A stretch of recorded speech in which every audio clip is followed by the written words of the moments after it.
Let's talk to Harry Miller, though, from the Fair Cop Group, because we've got more bad news on the crime front. It looks as though almost 600 burglaries are going unsolved every single day. The number of break-ins across England and Wales where a suspect was not even identified totalled 213,279 in the last financial year alone. That's amazing. Incredible. Harry, very good morning to you, sir. Good morning, Mike. Yeah, those figures are absolutely terrible, but it's not all good. It's not all bad news this morning, Mike. Really? I'm very pleased to report that when the police do it correctly and they put their mind to something, they're able to have incredible results. For instance, my local force, Humberside, they've recently taken part in a thing called Operation Galaxy. Okay. Operation Galaxy is a form of hardline community policing. It's not wandering around chatting to people and saying hello to shopkeepers. It's going out at night, when the trouble's there, and having a very visible presence.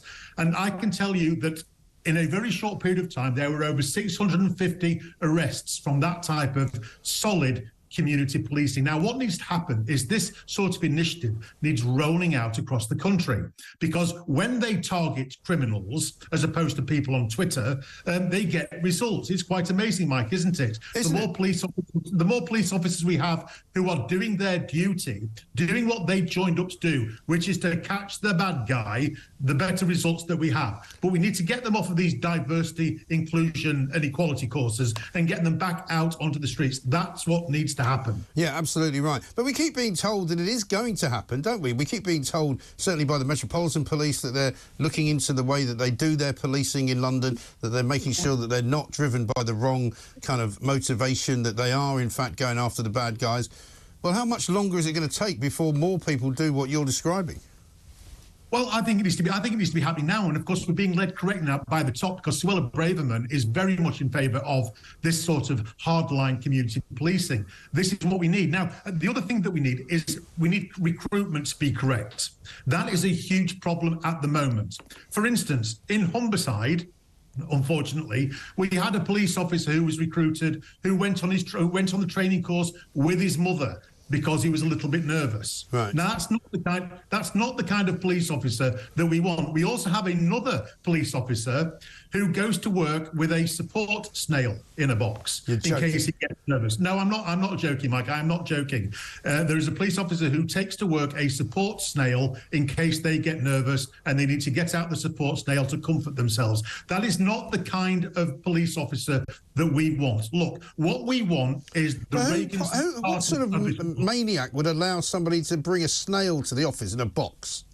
Well, that's diversity and inclusion, Mike, isn't it? Yes, it's bring your whole self to work time, isn't it, in the police at the moment? And bringing your whole self to work might mean bringing your comfort snail to work.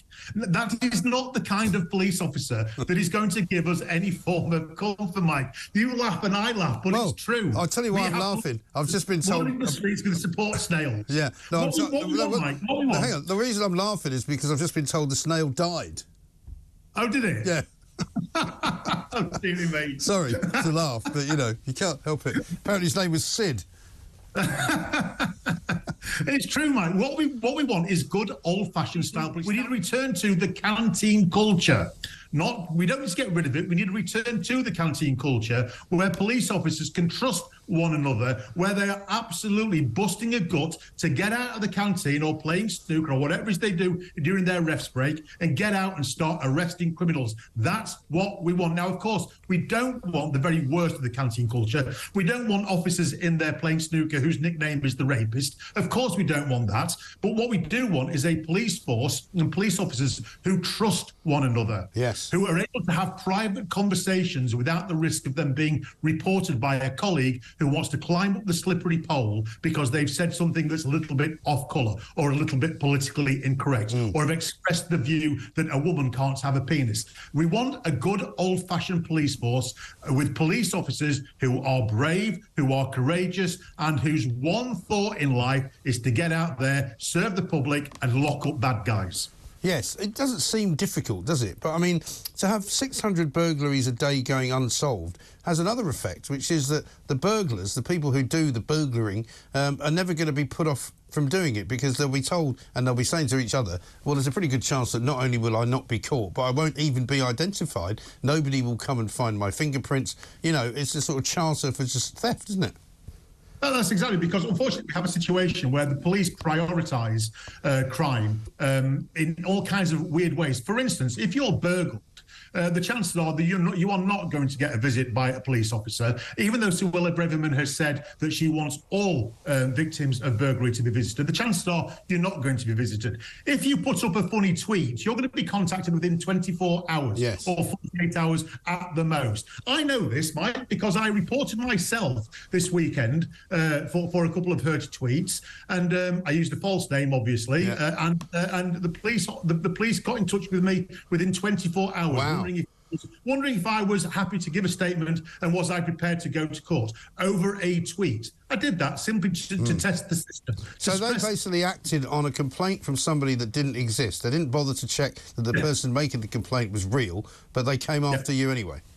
Yeah. They contacted me as the victim.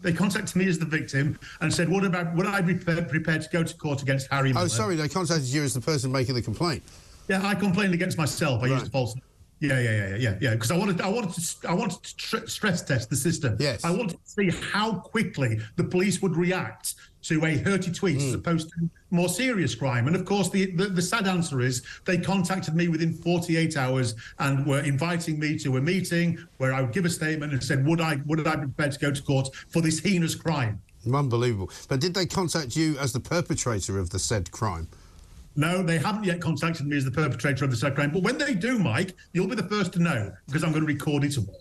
Well, wouldn't it be funny if you did go and have that meeting with them and say that you were prepared to go to court, and then they turn up to see you as the perpetrator, and it turns out you're the same bloke?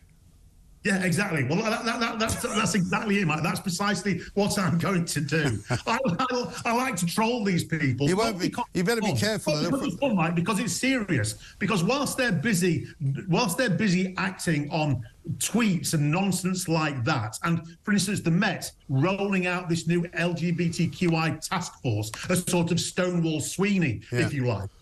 I mean, I suppose they might do you for wasting police time, so you should probably... I don't care, Mike. I don't care. They can do it for police time. We're wasting police time, because what I will do, I will defend myself, and I will say, this is the reason that I have done it. I've done it as a public service to show just how completely messed up our policing priorities are.